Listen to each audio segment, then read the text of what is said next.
The NBA playoffs are already deep in the second round, so let's continue making the perfect NBA playoff bracket. First, we have the 1 seed OKC Thunder versus the 4 seed Los Angeles Lakers. The Thunder are coming off a very impressive round 1 victory, sweeping the Suns, while the Lakers took 6 games to beat the Rockets. Even with dealing with injuries to players like Jalen Williams and Shea struggling at times, the Thunder has still been able to overwhelm the Lakers with their defense. Even though the Lakers played a lot better than I thought they would in the first round, I just think without Luka coming back this series, they just don't have enough offensive firepower to compete with the Thunder's relentless defense. The Lakers need somebody to significantly take the offensive load off of LeBron and Austin Reeves, and I don't think that will happen. Give me the Thunder in 4. Next, we have the 2 seed San Antonio Spurs versus the 6 seed Timberwolves. The San Antonio Spurs were able to complete a gentleman's sweep over the Trailblazers, even with Wemby being out for most of the series. Meanwhile, the Minnesota Timberwolves beat the Nuggets in 6 games, even without having Anthony Edwards for most of it. I feel like an underrated aspect of the series that a lot of people aren't talking about is the Spurs' youth versus the Timberwolves' playoff experience. Yes, the Spurs are a more talented team, but the Timberwolves have made back-to-back Western Conference Championship appearances, and sometimes having that experience of getting to the top and failing can be the difference in a series.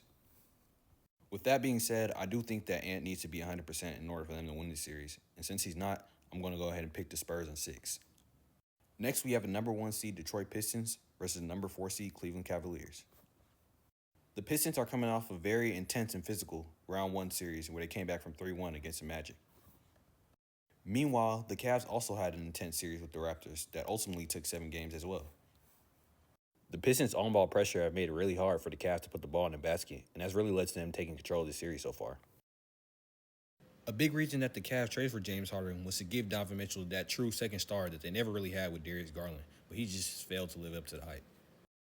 In order for the Cavs to get back in the series, it's going to take a cohesive effort from James Harden, Donovan Mitchell, and Evan Mobley to all play their best, and I don't think that's going to happen. Give me the Pistons in 5. Last but not least, we have the 3 seed Knicks versus the 7 seed 76ers. The Knicks are coming off an impressive 6-game series win against the Hawks, in which they were especially dominant in the second half of that series.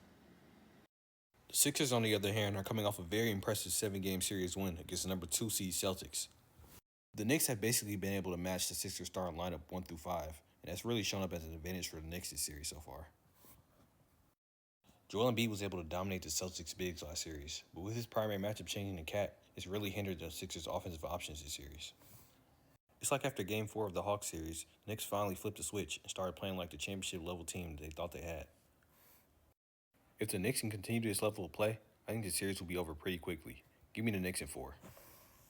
Comment your championship picks down below and follow for more.